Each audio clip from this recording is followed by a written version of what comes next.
Kesempatan yang diberikan kepada kami, saya Pak Kos, kami dari Aliansi Mahasiswa Papua. Di kesempatan kali ini ingin saya curhat sedikit atau sampaikan sedikit terkait situasi kasus HAM di Indonesia maupun di tanah Papua. Semenjak Indonesia merdeka hingga hari ini usianya semakin dewasa, namun kasus-kasus pelanggaran HAM, kasus-kasus perampasan lahan, penggusuran di Indonesia semakin gila-gilaan atas nama kepentingan kapitalis hari ini. Itu di Pulau Jawa, apalagi di Pulau Papua. Itu yang terjadi pada rakyat di Pulau Jawa maupun pulau-pulau lain. Dan kami di Papua atas nama eksploitasi sumber daya alam, hari ini mungkin kawan-kawan ketahui PT Freeport dan beberapa perusahaan yang dibangun atas nama perusahaan jalan kami, rakyat Papua atau masyarakat yang mendiami Pulau Papua itu sendiri itu dijadikan ibarat binatang yang tidak bisa hidup baik-baik saja di atas tanah, karena akibat daripada pabrik perusahaan limbahnya, kesehatan rakyat Papua itu sendiri tidak baik-baik saja. Itu yang terjadi pada kami. Yang baru-baru ini ketika perusahaan kelapa sawit di Papua Barat Sorong, ketika Bupati Sorong melakukan penolakan, perusahaan menghukum Bupati Sorong 5 perusahaan yang mau diusir. Bupati saja dilaporkan ke polisi untuk bagaimana memeriksa bupati agar penanaman modal itu jalan begitu saja, sementara bupati yang punya hak wilayah di sekitar situ, karena dia tahu psikologis rakyat ketika ada perusahaan masuk akan mengakibatkan kesehatan yang kurang baik pada masyarakat di sekitarnya. Tapi hari ini negara keliru dalam arti tidak melihat nilai-nilai manusia itu sendiri yang terjadi di tanah Papua. Mungkin kawan-kawan yang di luar Papua atau kawan-kawan yang ada di Pulau Jawa biasa beranggapan bahwa mahasiswa Papua yang kuliah di luar Papua itu semua karena biaya daripada Freeport atau biaya dari perusahaan yang hari ini modal asing yang ditanam di Papua, namun itu hanya dinikmati oleh kelompok-kelompok tertentu yang kerja di Jakarta, di sistem dan beberapa kelompok. Tidak semua rakyat Papua hari ini. Jadi setiap perlawanan atau sikap daripada orang Papua sendiri untuk bagaimana menentang sistem akan hak-hak rakyat Papua itu sendiri, hari ini dibungkam habis-habisan.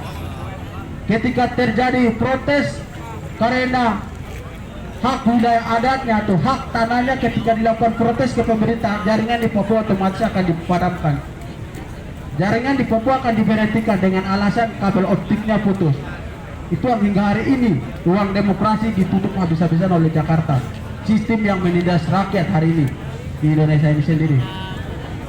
Lalu tahun 2019 rasis pecah di Surabaya, imbasnya di Papua terjadi. Pelaku rasisnya tidak ditangkap, bahkan 2 bulan aja ditangkap. Tapi kami mahasiswa atau kaum intelektual yang berprotes terhadap negara terkait rasis ditangkap sampai beberapa tahun. Hingga hari ini kawan-kawan mungkin sudah tidak asing lagi di media. Kawan kami Victor Yaimo ditangkap katanya otak dalam daripada rasis waktu itu di Jayapura.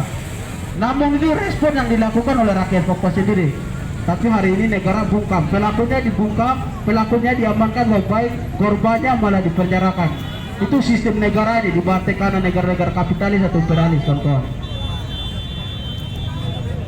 Maka solusi untuk bagaimana biar rakyat hidup sebagaimana yang diharapkan oleh kami atau Sang Khalil yang menciptakan kami, solusinya kami bersatu dan lawan sistem yang menindas ini, kawan-kawan. Ketika kami tidak bersatu, kami bersatu atas nama penindasan yang terjadi pada rakyat, kami akan melengsarkan sistem yang menindas hari ini, kawan-kawan. Kenapa tahun 98 Suharto dilengsarkan, hari ini kenapa kami tidak bisa lengsarkan sistem yang terang-terangan dilakukan oleh pemerintah hari ini, menggusur semua rakyat ini, kawan-kawan.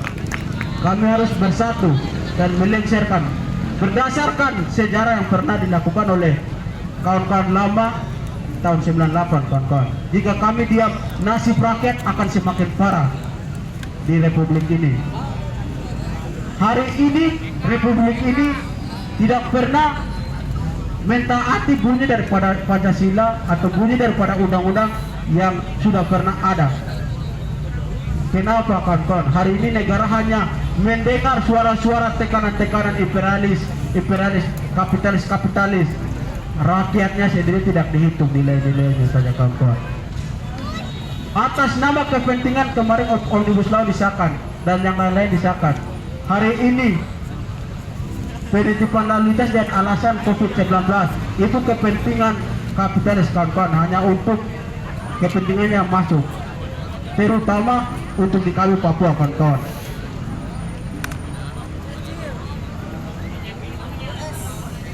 Jadi kawan-kawan, yang atas nama rakyat lebih bagus kami berjuang, bersikap atas nama rakyat, kawan-kawan. Jika bukan kami, nanti siapa lagi, kawan-kawan? Siapapun tidak bisa membatasi hak kami, kawan-kawan, kecuali Sang Pencipta yang menciptakan kami di bumi ini. Hari ini sistem yang dibuat tidak relevan dengan apa yang terjadi pada rakyat.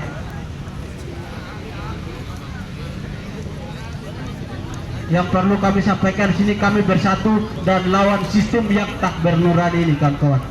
Aksi Kamisan, jangan diam, jangan diam. Terima kasih, kawan-kawan. Waktu kembalikan. Terima kasih dari Papua untuk semangatnya.